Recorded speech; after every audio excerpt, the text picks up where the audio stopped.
درود پاک پڑھ لیجیے۔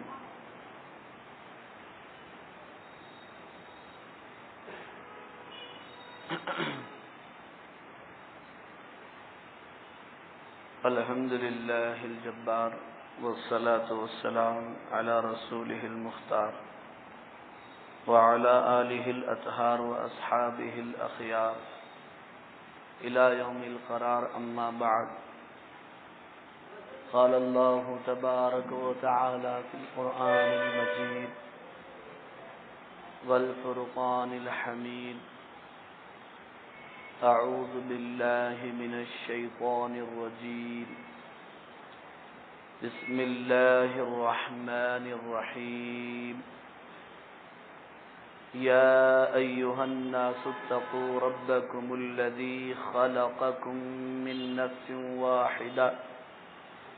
وخلق منها زوجها وبث منهما رجالا كثيرا ونساء، واتقوا الله الذي تساءلون به والأرحام، إن الله كان عليكم رقيبا، صدق الله العلي العظيم۔ وقال رسول الله صلى الله عليه وسلم: النکاح من سنتی فمن رغب عن سنتی فلیس منی۔ وقال علیہ الصلاة والسلام: الدنیا كلها متاع وخیر متاع الدنیا المرأة الصالحة، او کما قال علیہ الصلاة والسلام۔ قابل قدر بزرگوں اور عقد نکاح میں شریک بھائیوں، اللہ رب العالمین کا ہم پر بڑا فضل و کرم اور احسان ہوا۔ اللہ تعالی نے ہمیں انسان بنایا اور مسلمان بنایا۔ لقد خلقنا الانسان فی احسن تقویم، اور یہ بھی اللہ رب العالمین کا احسان ہے کہ اللہ تعالی نے ہمیں حضور اکرم صلی اللہ علیہ وسلم کی امت میں پیدا فرمایا ہے۔ چونکہ ہم انسان ہیں،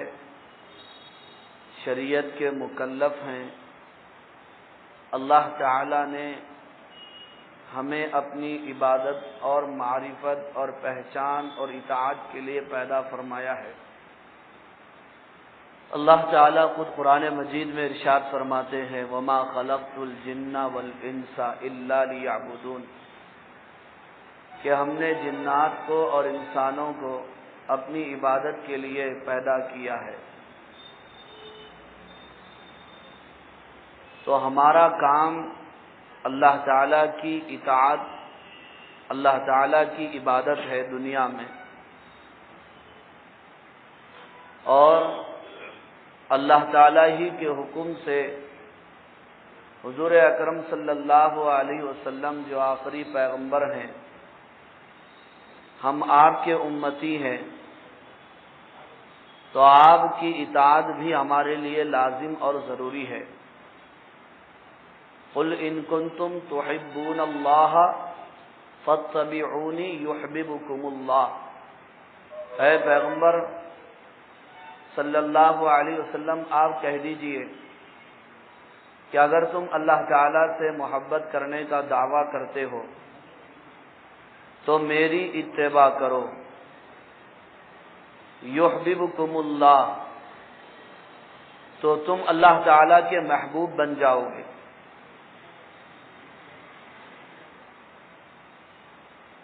تو حاصل یہ نکلا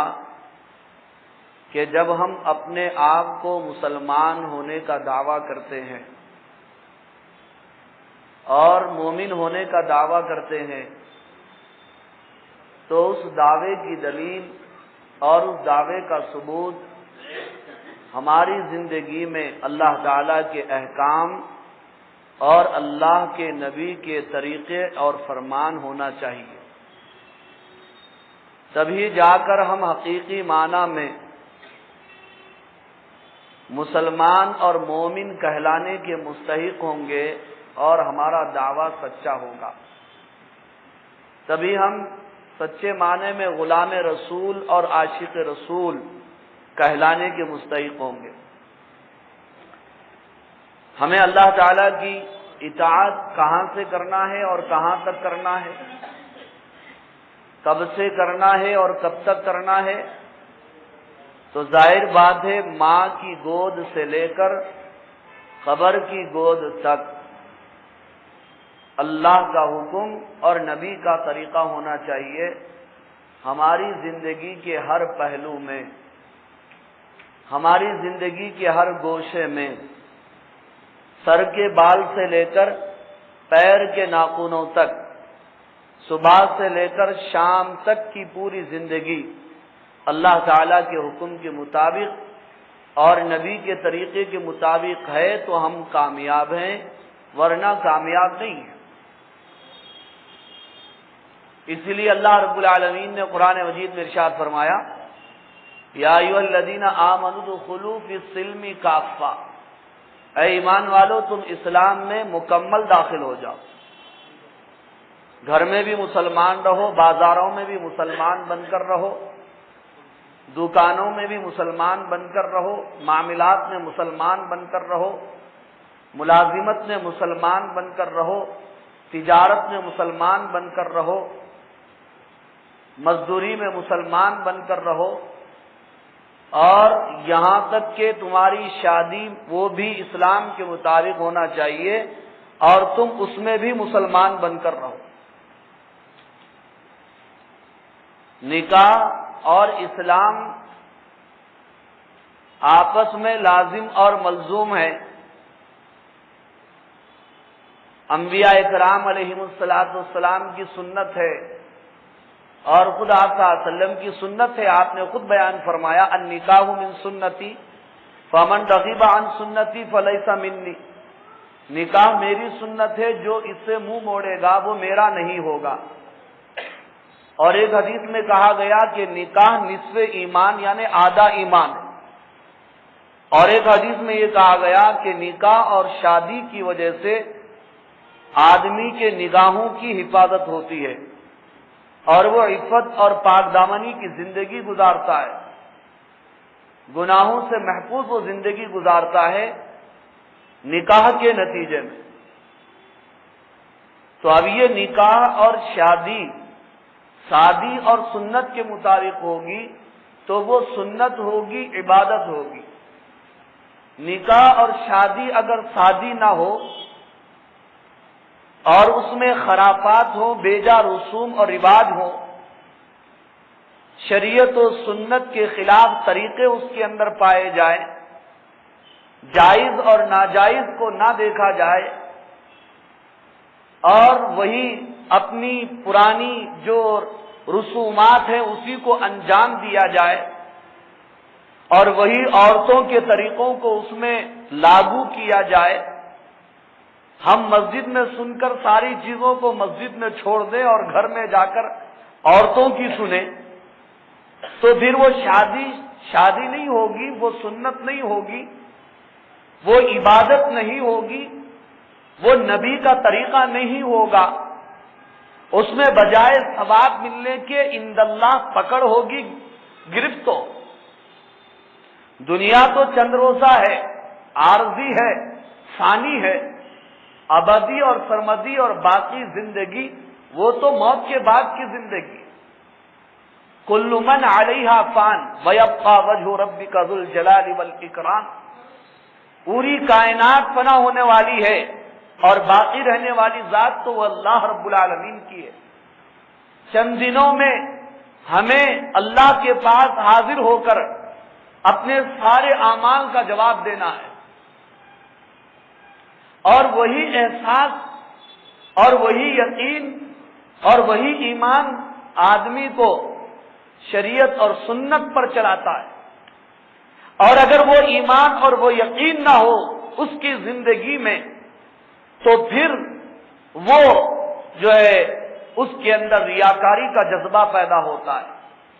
نام و نمود کا شوق پیدا ہوتا ہے، تعریف کا بھوکا بن جاتا ہے، حرص و ہوس کا بندہ بن جاتا ہے۔ پھر وہ یہ نہیں دیکھتا کہ میرا مولا مجھ سے راضی ہے یا ناراض، وہ یہ نہیں دیکھتا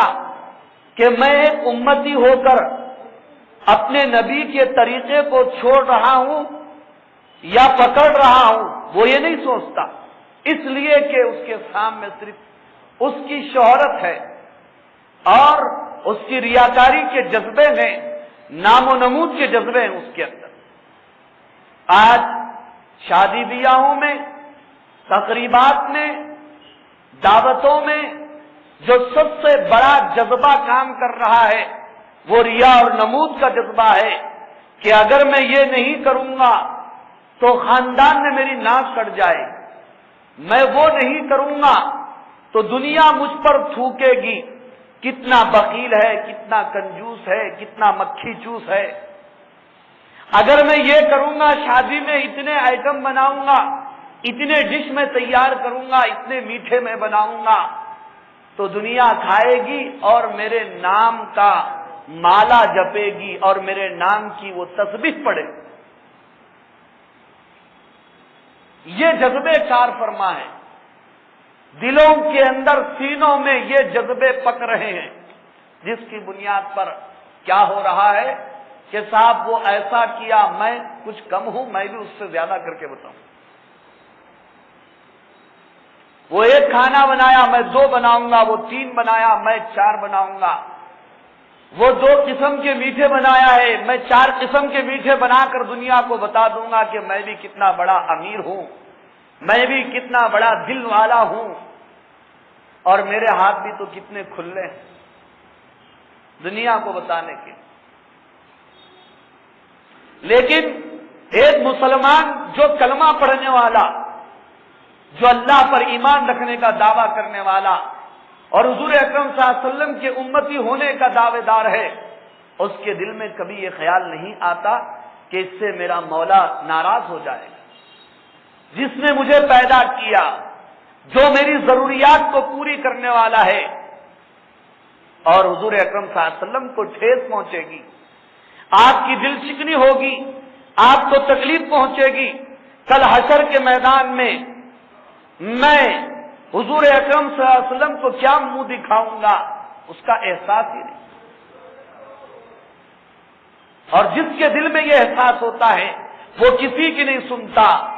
نہ عورتوں کی سنتا ہے، نہ بیویوں کی سنتا ہے، نہ بہنوں کی سنتا ہے، نہ دوستوں کی سنتا ہے، نہ رشتہ داروں کی سنتا ہے، وہ صرف اللہ کی سنتا ہے اور اللہ کے نبی اور رسول اور پیغمبر کی سنتا ہے۔ جیسا کہ صحابہ اکرام کے جذبے تھے، صحابہ اکرام کے حوصلے تھے، صحابہ اکرام کا شوق اور ذوق تھا، ان کی شادیاں کیسی شادی ہوتی تھی۔ شادی ہوئی، خود حضور اکرم صلی اللہ علیہ وسلم کو انہوں نے دعوت نہیں دیا اور ملاقات کے لیے گئے، زعفران کا رنگ جسم پر، کپڑوں پر نظر آیا، اللہ کے نبی نے پوچھا عبد الرحمن کیا تم نے شادی کی؟ تو مسکرا کر فرمایا کہ جی ہاں اے اللہ کے رسول میں نے شادی کیا۔ تو اللہ کے نبی صلی اللہ علیہ وسلم ناراض بھی نہیں ہو گئے، جیسا کہ آج میں اور آپ ناراض ہوتے ہیں کہ صاحب میرے کو دعوت نہیں دیا، میں بھی اس کو دیکھ لیتا ہوں، کم سے کم 1 مرتبہ تو بولنا تھا، 1 سال تو کرنا تھا، آنا نہیں آنا وہ ہمارا کام تھا۔ ناراض ہوتے نہیں ہوتے؟ حالانکہ ناراضگی کی کوئی بات نہیں۔ ارے بیچارے کے پاس جتنا دم ہوگا، جتنا پیسہ ہوگا، جتنی قوت ہوگی، اتنی وہ دعوت کر رہا ہوگا، اس کا ہیلپ کرو، اس کی مدد کرو، اس کی ہمت افزائی کرو کہ صاحب آپ نے جو سیدھا کیا اور مجھے دعوت میں نہیں بلایا، آپ نے مجھے خوشی ہوئی کہ آپ نے کم سے کم جو دعوت کیا۔ اور آج ہم ناراض ہو جاتے ہیں کہ صاحب ہمارے کو نہیں بلا رہے، تو اس کی وجہ سے لوگوں کو اور بھی جو پریشانی ہو جاتی۔ تو اللہ کے نبی صلی اللہ علیہ وسلم نے فرمایا اولم ولو بشات، اے عبد الرحمن تم ولیمہ کرو، گرچہ ایک بکری ہی کا بچہ کیوں نہ ذبح کرو۔ تو بھائیو اور بزرگوں اور عزیز دوستو، اس وقت شادیوں میں بہت ساری بیجا رسمیں ہو رہی ہیں، فضول خرچیاں ہو رہی ہیں، چاہے وہ سکے رسم سے لے کر کچے رسم سے لے کر آپ کے پومیز کی رسم لے لیجئے، سانچک کی رسم لے لیجئے، اور بارات کا مسئلہ لے لیجئے، جلوہ ہو یا پھر ولیمہ ہو، پھر یا جماگیاں سرتی جماگی تک، یہاں تک کہ چھٹی اور چھلوں کی دعوتیں بھی نہیں چھوڑ، اس میں بھی کئی ڈشیں تیار کی جا رہی ہیں، کئی قسم کے کھانے بنائے جا رہے ہیں، اور شرم تو اس وقت میں ہوتی ہے جبکہ دلہے والے کہتے ہیں کہ پہلی ڈیلیوری کرنا یہ بھی بچی کے باپ کا کام،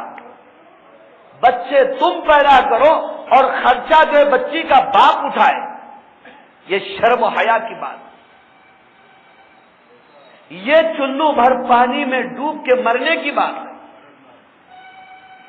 بیٹا کس کا ہے، پیدا ہونے والی اولاد کس کی ہے،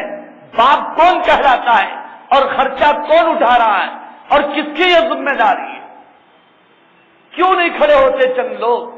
کیوں نہیں کھڑے آواز نہیں اٹھاتے اس کے خلاف لوگ؟ یہ کب تک رسم و رواج اس طرح کے چلتے رہیں گے؟ اور جو بیٹیوں کے باپ اور ان کے رشتہ دار کب تک اس طرح ظلم اور ستم جو سہتے رہیں؟ اس کے لیے کوئی تنظیم، کوئی تحریک، کوئی جماعت کی ضرورت نہیں ہے، ایک دیوانہ بھی کھڑا ہو جائے تو انقلاب برپا ہو سکتا ہے۔ خالی ہم کیسا بولتے صاحب نہیں کرنا اچھی بات نہیں ہے، ایسا نہیں کرنا تھا، اب چل رہا صاحب ہم کیا بول سکتے؟ یہ ہماری ایمان کی حالت، ہم اسلام کے غیور فرزند کیوں نہیں بن جاتے؟ کیوں نہیں روکتے ہم؟ کیوں اس کے اوپر انگلی نہیں اٹھاتے؟ کیوں اپنی زبانوں کو ہم حرکت نہیں دیتے کہ صاحب یہ غلط ہے؟ جس کا بیٹا ہے وہ خرچہ اٹھائے، یہاں تک کہ بچی کو جب سے بچی جو ہے حمل سے ہوتی ہے اس وقت سے لے کر کے ڈیلیوری تک کون خرچہ اٹھائیں گے؟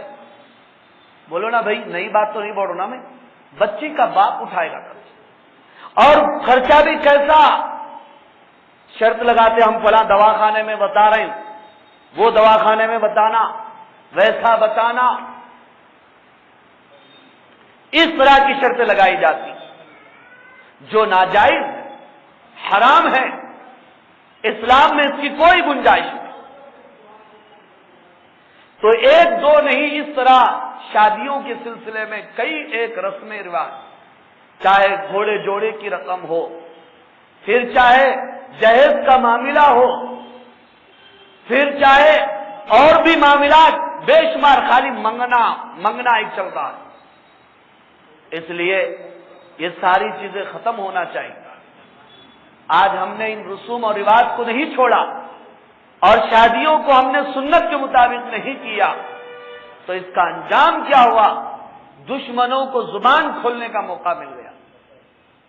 اسلام کے دشمن اسلام کو بدنام کرنے لگ گئے کہ صاحب جو ہے اسلام کے اندر شادی ایسی ہے، طلاق کا مسئلہ ایسا ہے، فلاں وراثت کا مسئلہ ایسا ہے۔ وہ ان کو موقع بولنے کا موقع اس لیے ملا ہماری حرکتوں کی وجہ سے، ہمارے عمل نہ کرنے کی وجہ سے۔ اس لیے بزرگوں اور میرے عزیز دوستوں، شادیوں میں فضول خرچی سے جو بچنا چاہیے۔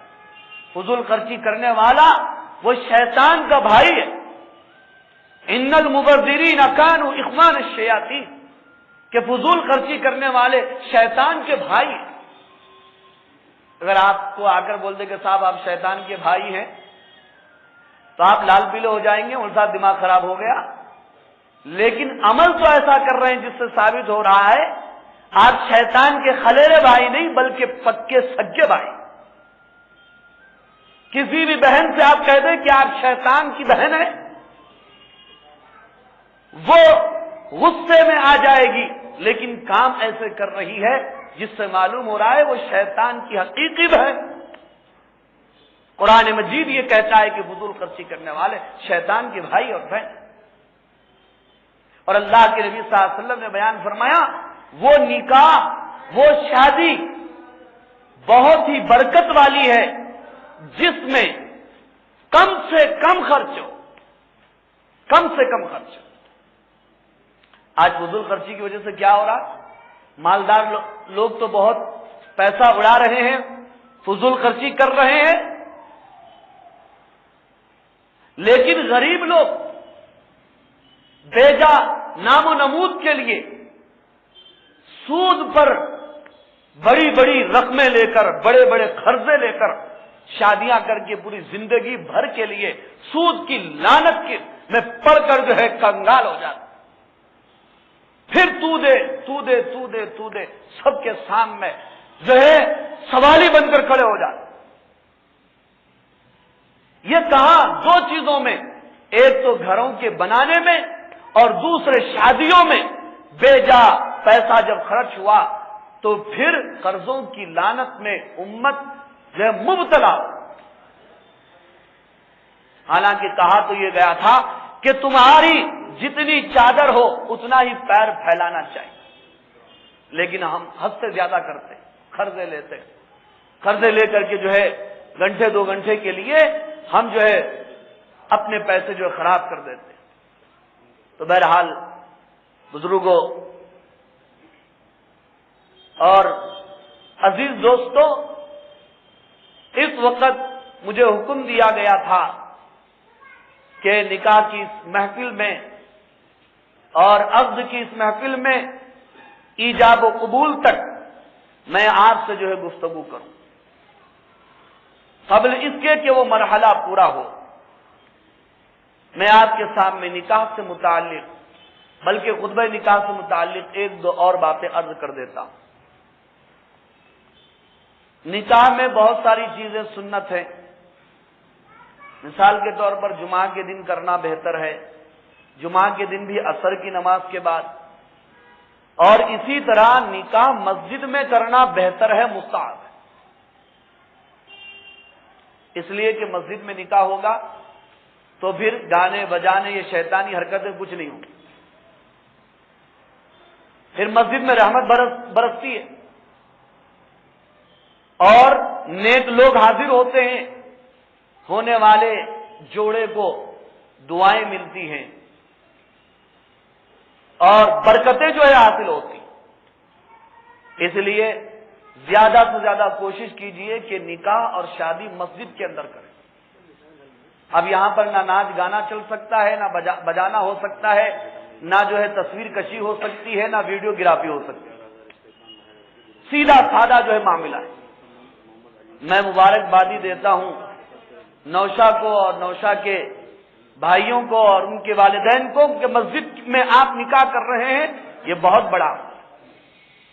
اسی کے ساتھ ساتھ ایک بات یہ بھی معلوم ہوئی کہ یہاں پر مہر جو ہے نقد دیا جا رہا، یہ بھی بہت اچھی بات، خوش آئند بات، ورنہ اکثر لوگ وہ ہوتے ہیں جو مہر ادھار رکھ دیتے ہیں، دینا کس کو ہے صاحب، لکھو کتنا لکھتے ہیں لکھو، 25 لکھو، 25 کی جگہ 50 لکھو۔ اور پہلے لوگوں کا ذہن بھی ایسا ہی تھا کہ شادی میں زیادہ سے زیادہ مہر مانگتے تھے، کیوں؟ کبھی بچی کو چھوڑنے کی نوبت آئی، طلاق کی نوبت آئی تو مہر دینے کے سلسلے میں بچہ یعنی شوہر جو ہے 100 مرتبہ سوچنا، اس لیے زیادہ مہر مانگتے، مگر بات ایسی نہیں ہے، مہر جو ہے نقد ہو۔ یہ بڑی اچھی بات ہے کہ ابھی آپ کے سامنے جو ہے نقد جو ہے مہر دیا گیا، اور نوجوان یہ ارادہ کرے کہ جب میری شادی ہوگی میں شادی کروں گا، شادی کیا کروں گا؟ شادی کروں گا، اور مہر جو ہے نقد دوں گا، مسجد میں کروں گا، اور اس میں خلاف شریعت کوئی کام نہیں کرنا۔ اب اس کے لیے آپ کو پہلے سے ماحول بنانا پڑتا ہے۔ آئین وقت ماحول بنانے جائیں گے تو بجائے اس کے ماحول بننے کا بگڑ جائے گا۔ ہم لوگ کب سوچتے ہیں؟ اس وقت سوچتے ہیں کہ جب یا تو آئین شادی جب ہوتی اس وقت ہم سوچتے ہیں کہ صاحب ایسا نہیں ہونا چاہیے، یا پوری شادی ہونے کے بعد ہمارے کو یاد آتا، جیسے لڑائی ہونے کے بعد گھوسے یاد آتے ہیں، ویسے شادی ہونے کے بعد یاد آتا کہ صاحب جو ہے آپ صحیح بولے تھے، ایسا نہیں کرنا تھا، ویسا نہیں کرنا تھا۔ لڑائی کے بعد اگر گھوسے یاد ہے تو فائدہ کیا ہے؟ تو پہلے ہی سے خاندان کے جو سرپرست ہیں، خاندان کے جو ذمہ دار ہیں، جو باشعور لوگ ہیں، تعلیم یافتہ ہیں، پڑھے لکھے لوگ ہیں، نمازی ہیں، دیندار ہیں، ان کی یہ ذمہ داری ہے کہ شادی کے آنے سے پہلے اپنے خاندان کا وہ ذہن بنائے، اپنے بھائیوں کا ذہن بنائے، اپنی بہنوں کا ذہن بنائے، اپنے ماں باپ کا ذہن بنائے، اپنے عزیز و اقارب کا ذہن بنائے کہ شادی مجھے اس انداز میں کرنا ہے۔ نہ میں جوڑے کی رقم لوں گا، نہ میں جہیز کے اندر بیجا مطالبہ کروں گا، اور نہ میں یہ جلوہ، یہ برات اسلام کے اندر کوئی چیز نہیں ہے، میں کسی چیز کو انجام نہیں دوں گا، اور یہ رسموں جو انجام دیے جاتے ہیں ان دعوتوں کو بھی میں نہیں کروں گا۔ نہ میری شادی میں ہلدی ہوگی، نہ سانچک ہوگی، نہ مرچی ہوگی، نہ کوئی رسم نہیں ہوگی۔ تیل چڑھانے کی رسم اور پتہ نہیں کون سی رسمیں جو ہے کرتے ہیں، جو اللہ اور اللہ کے رسول کی مرضی کے خلاف، اور یہ کوئی نئی باتیں نہیں، ہزارہ بار ہم تقریروں میں سن رہے ہیں، بیانوں میں سن رہے ہیں، خطبہ نکاح کے وقت ہم سن رہے ہیں، لیکن بات وہی ہے کہ مثال وہی ہے کہ اسٹو کا پمپ جب مارو تو اسٹو میں بھر جاتا، پھر اس کے بعد جو اس کا بٹن جو ہے اس کی چابی کھول دو، فر بول کے پوری ہوا نکل جاتی۔ ایسے مت بنو، یہ ارادہ کر کے اٹھو کہ ہماری شادیاں انشاءاللہ شادی ہوں، وہی سنت ہوگی، ورنہ پھر وہ کوئی عبادت والی چیز نہیں ہو۔ اللہ کے نبی نے النکاح من سنتی جو فرمایا نکاح میری سنت ہے، وہی نکاح سنت ہے جو نکاح سنت کے مطابق ہو۔ تو نکاح سے پہلے خطبہ نکاح پڑھا جاتا ہے۔ مسجد کے ماحول میں الحمدللہ تمام لوگ عام طور پر سنتے ہیں، لیکن جب شادی خانوں میں خطبہ نکاح کے پڑھانے کے لیے بلایا جاتا ہے، دعوت دی جاتی ہے، تو ہم تو بغیر چھری کے ذبح ہو جاتے کہ صاحب نہیں گئے تو ایک مسئلہ ہے، اور گئے تو اور ایک مسئلہ ہے۔ کیسے دعوت دی جاتی ہے کہ صاحب آپ نکاح پڑھانے کے لیے آئیے، اتنی عاجزی اور انکساری سے بلاتے ہیں، اور پہلے سے معلوم نہیں ہوتا، اس کے بعد فوٹوگرافر ایک طرف، ویڈیو والا دوسری طرف، پٹاخے پھوڑنے والے تیسری طرف، ناچنے گانے والے چوتھی طرف، اور یہاں بیٹھ کے سننے والا کوئی نہیں ہوتا، اور اللہ کے جو قرآن مجید کی آیتوں کی تلاوت ہوتی ہے اور وہ سروں کے اوپر سے جو چلی جاتی ہے۔ بتائیے ایسی قوم رحمت کی مستحق ہوگی یا اللہ کے عذاب کی مستحق ہوگی؟ جب یہ ساری چیزیں کرنا ہے، کیوں بلاتے ہو مفتیوں کو، کیوں دعوت دیتے ہو علماء کو، کیوں جو عاجزی اور انکساری کرتے ہو اہل اللہ کو بلا کر کے جو ہے ان کو بھی ذلیل کرتے ہو، دین کو بھی ذلیل کرتے ہو، اسلام کو بھی ذلیل اور بدنام کرتے ہو، اور خود جو لعنت کے مستحق ہو جاتے؟ ہماری ویڈیوگرافی تو فرشتے بنا رہے ہیں، کرامن کاتبین یعلمون ما تفعلون،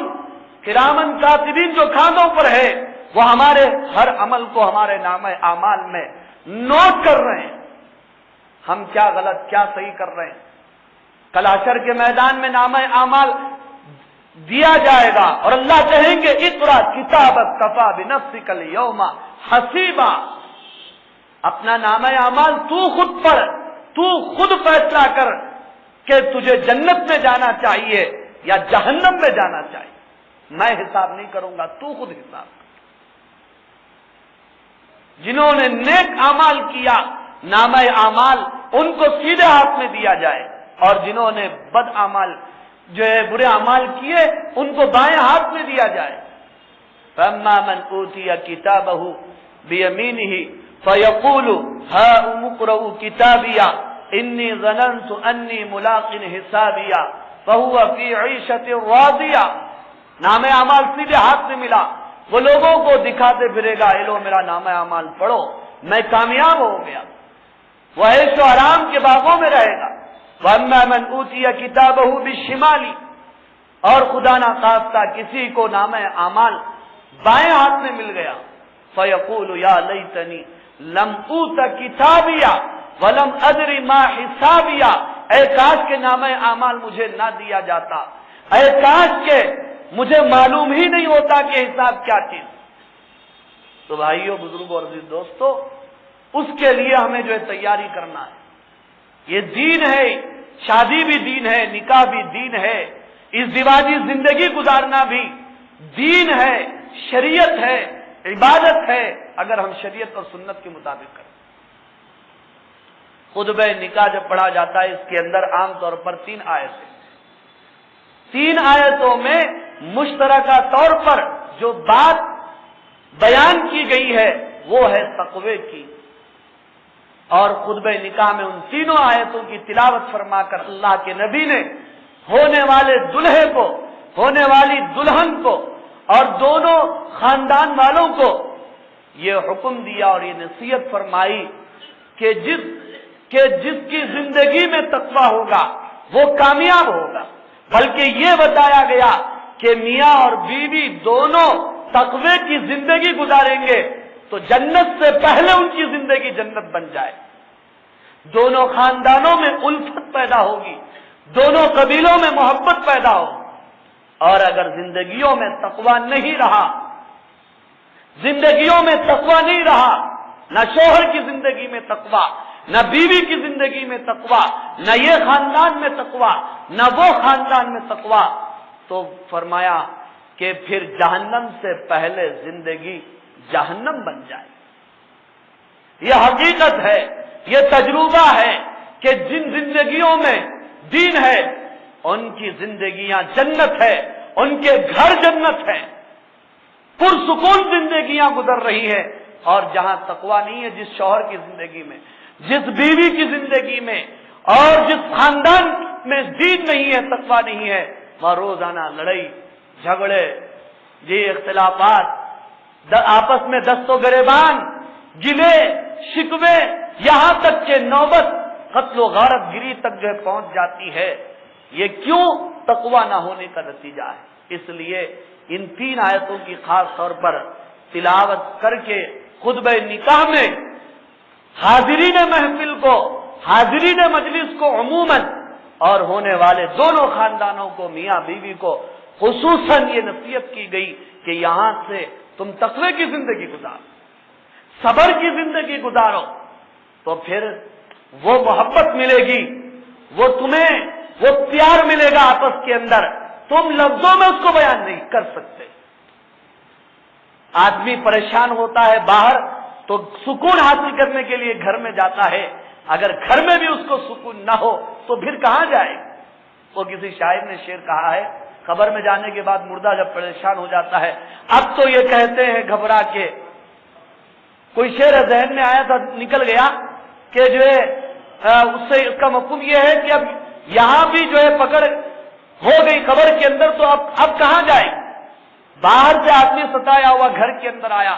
گھر میں بھی جو ہے صحیح نہیں ہے تو آدمی کہاں جا سکتا؟ اس لیے بزرگوں اور دوستو، ہم جو تقوی کی زندگی اپنے اندر پیدا کریں گے تو اس سے جو ہے ہمارے گھر جو ہے انشاءاللہ جنت نشان جو ہے بن جائیں۔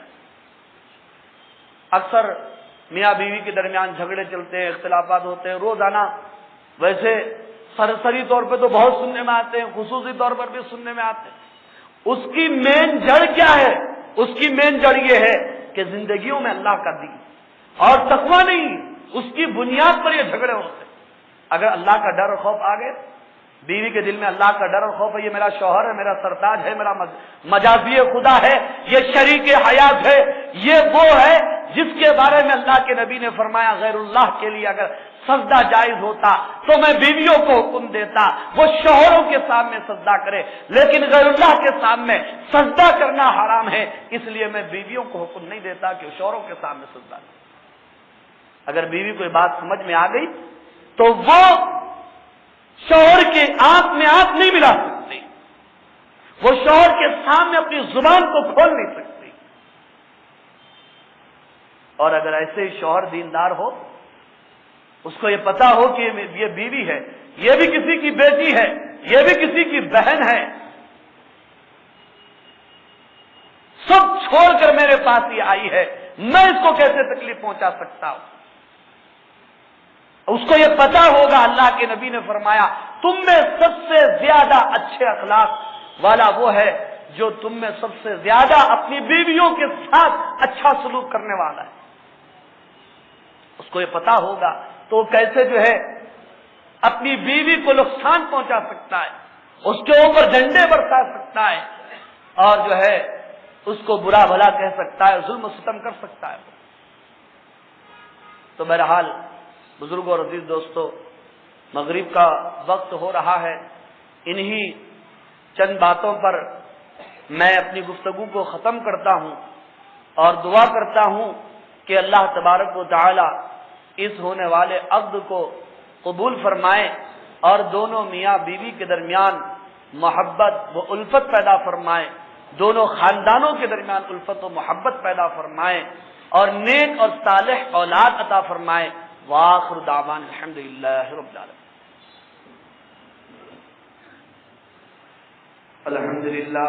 الحمد لله نحمده ونستعينه ونستغفره ونؤمن به ونتوكل عليه ونعوذ بالله من شرور أنفسنا ومن سيئات أعمالنا من يهد الله فلا مضل له ومن يضلل فلا هادي له ونشهد أن لا إله إلا الله وحده لا شريك له ونشهد أن سيدنا مولانا محمدا عبده ورسوله صلى الله تعالى عليه وآله وأصحابه أجمعين أما بعد أعوذ بالله من الشيطان الرجيم بسم الله الرحمن الرحيم يا أيها الناس اتقوا ربكم الذي خلقكم من نفس واحدة وخلق منها زوجها وبث منهما رجالا كثيرا ونساء واتقوا الله الذي تساءلون به والأرحام إن الله كان عليكم رقيبا يا أيها الذين آمنوا اتقوا الله حق تقاته ولا تموتن إلا وأنتم مسلمون يا أيها الذين آمنوا اتقوا الله وقولوا قولا سديدا يصلح لكم أعمالكم ويغفر لكم ذنوبكم ومن يطع الله ورسوله فقد فاز فوزا عظيما صدق الله العلي العظيم۔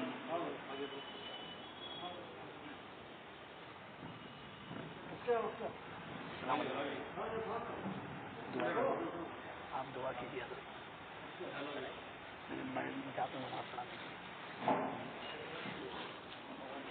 میں چلتا ہوں۔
ہاں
کر کے دیکھو نہیں آ رہا کر دیکھیں گے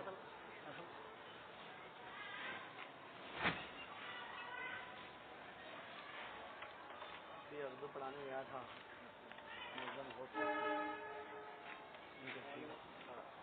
بڑے سمجھا ہوں گے چھوڑ جاتا